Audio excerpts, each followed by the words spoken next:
मेरी तरफ ऐसे क्यों देख रहे हो? मैंने जो कुछ भी किया है तुम्हारे भले के लिए ही तो किया है। तूने मेरा भला नहीं किया है, तूने मेरा सर्वनाश कर दिया। इस कुकर्म से तूने मुझे रघुकुल का सबसे कलंकित पुरुष बना दिया।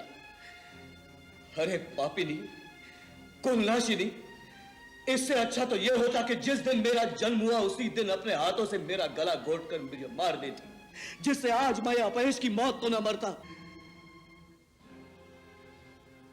मेरे भाग्य की विडंबना को देखो, मुझे रघुकुल जैसा उज्जवल वंश मिला, वीर पराक्रमी, सत्यनिष्ठ और परम धर्मात्मा दशरथ जैसा पिता मिला, तीनों लोकों में वंदनीय श्री राम जैसा भाई मिला, और तुझ जैसी पापन, कुलनाशिनी और नीच माता के गर्भ से जन्म दिया गया।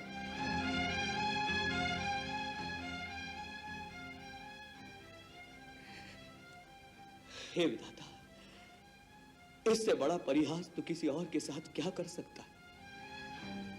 अरे पापन, परम धर्मात्मा श्री राम को वन में भेजने की बात कहते हुए तुम्हारे जीवा के टुकड़े टुकड़े क्यों नहीं हो गए? तू भावना के आवेग में अपने भले की बात नहीं समझ रहा है। मूर्ख, अपने भाग्य को ठुकराना चाहता है। अरे मेरे भाग्य तो उसी दिन फूट गए जिस दिन मेरे श्री राम भैया वन को चले गए। वो श्री राम भैया जो तुम्हें अपनी माता से अधिक स्नेह करते थे, वो कौशल्या माता जो तुम्हें अपनी बहन से अधिक समझती थी, उनके इकलौते पुत्र को वन में भेजते हुए तुम्हारे आत्मा ने चीत्कार नहीं किया? तुम्हारा हृदय खंड खंड नहीं हो गया?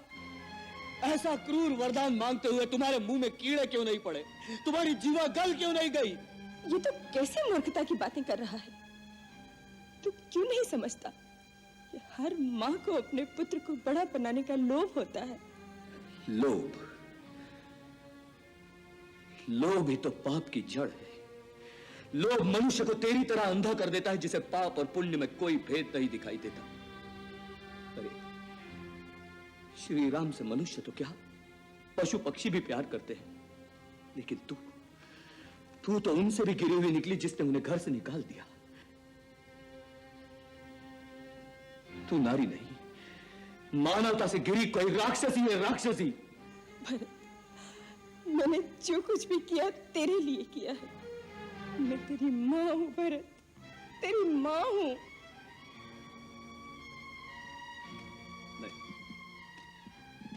नहीं, आज के बाद तू मेरी माता नहीं। मुझे जन्म जन्मांतर तक नरक में रहना स्वीकार है, लेकिन तुझे अपनी माता कहना स्वीकार नहीं।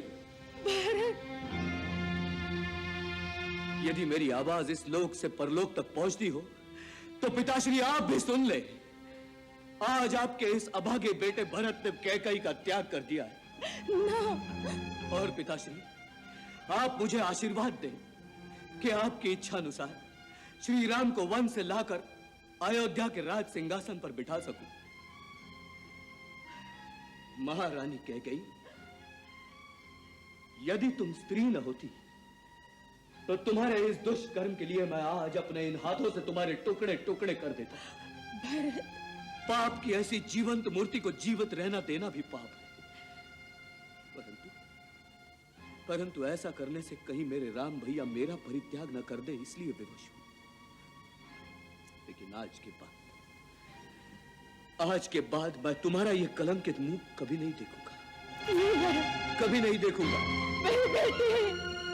और इस कक्ष में जहां मेरा बचपन मेरे पिताजी की गोद में बीता, इस कक्ष में भी वापस कभी नहीं आऊंगा।